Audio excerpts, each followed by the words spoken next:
dia, semeando muito amor, muita paz e alguns conhecimentos espirituais para aqueles que necessitarem, para aqueles que estão precisando urgentemente, principalmente daqueles chamados médios ou que se pretendem a trabalhar na senda espírita.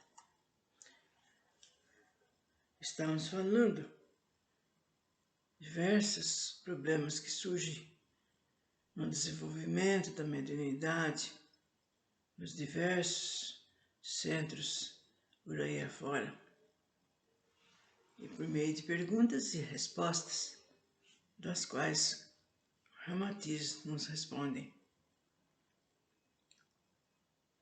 A mediunidade poderá causar a loucura? Aliás, este problema foi abordado pelo próprio Allan Kardec no Livro dos Médiuns. O Ramatiz disse: isso depende de certas circunstâncias.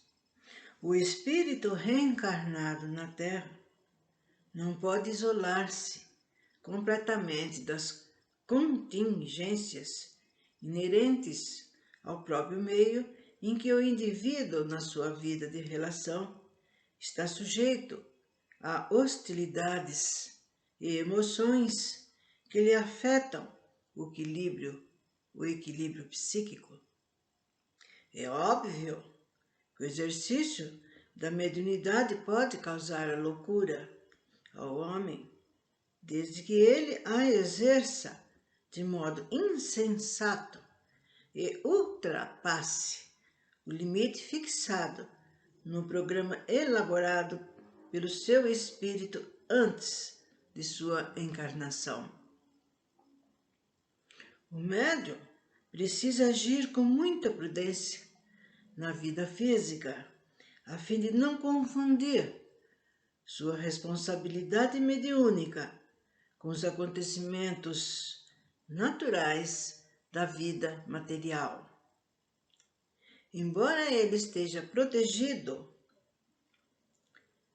pelos amigos desencarnados que lhe endossaram a tarefa mediúnica na Terra, eles não podem impedi-lo de modificar sua vida, quer tomando rumos inesperados, perniciosos, assim como tomando decisões insensatas que o levam à loucura por ultrapassar o limite de sua segurança espiritual.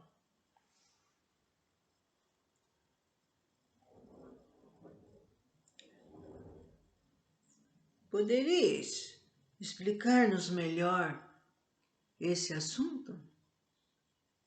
Ramatiz: sabeis que os ascendentes biológicos hereditários da carne conservam em sua intimidade em estado latente os germes de taras, vícios, estigmas e enfermidades como a sífilis, a morféia ou tuberculose, inclusive os reflexos das alienações mentais sofridas pela geração ancestral. No conteúdo sanguíneo do homem permanecem os vírus morbígenos de sua linhagem hereditária, e quando se apresentam condições eletivas, eles proliferam além de sua cota normal ou inofensiva, podendo ferir o sistema neurocerebral.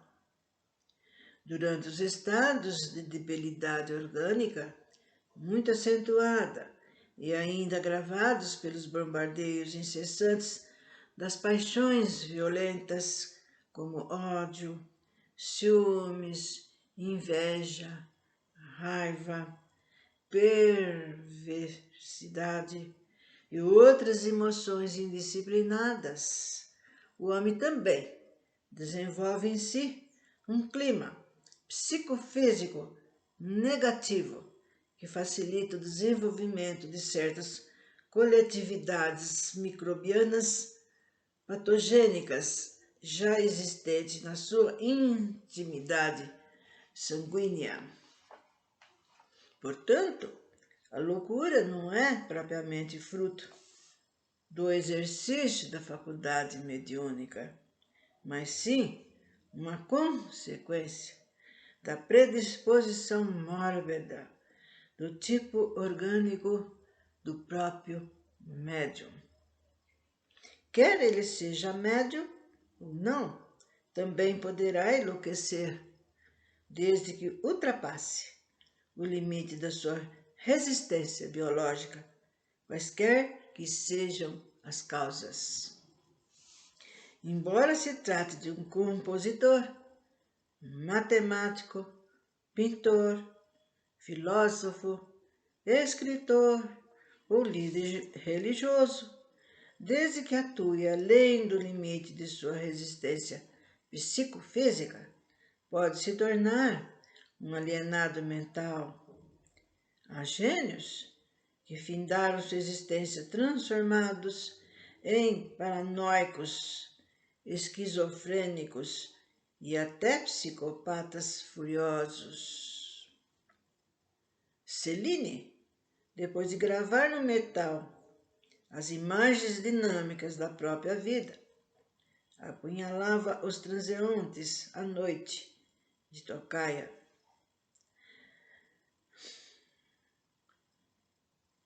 Maupassant, num acesso de loucura, cortou a garganta e morreu mais tarde, indiferente a tudo. Nietzsche, durante 10 anos, perambulou pelos asilos de alienados. Van Gogh cortou as orelhas no momento de insânia e as enviou de presente à amada, findando sua vida terrena com um tiro no corpo. Schumann, notável compositor, atira-se no Reno, é salvo pelos amigos e internado num hospício onde acabou seus dias. Edgar Allan Poe sucumbe arrasado pelo álcool e tendo visões infernais. No entanto, isso aconteceu sem que eles fossem médiuns espíritas, mas sim por exercerem atividades tensas e de emotividade contínua, as quais, excitando-lhe o íntimo da alma, terminaram por afetar-lhe o equilíbrio dos órgãos cerebrais. Desgovernaram-se pelo excesso de elucubrações mentais quanto aos problemas complexos da ciência ou da parte superior que lhes empolgava o espírito.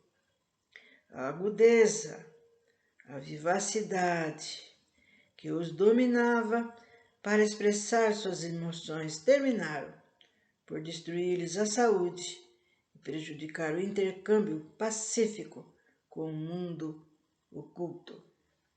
Contudo, é evidente que o gênio não se lhe extinguiu da alma imortal.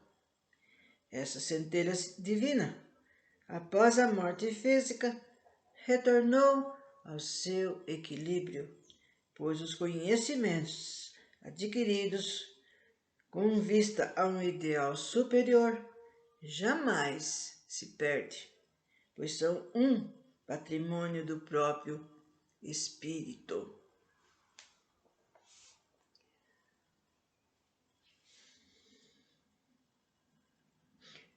Ainda, em decorrência das próprias indagações de Kardec, no livro dos Médiuns, podereis dizer-nos se há algum inconveniente em se desenvolver a mediunidade nas crianças? A mediunidade é como uma flor, deve desabrochar no momento próximo, e não em estufa. Quando desenvolve prematuramente sob estímulos catalisadores ou exercícios medianímicos de contato insistentes com os desencarnados. Isso superexcita a sensibilidade psíquica da criança, causa-lhe distúrbios orgânicos.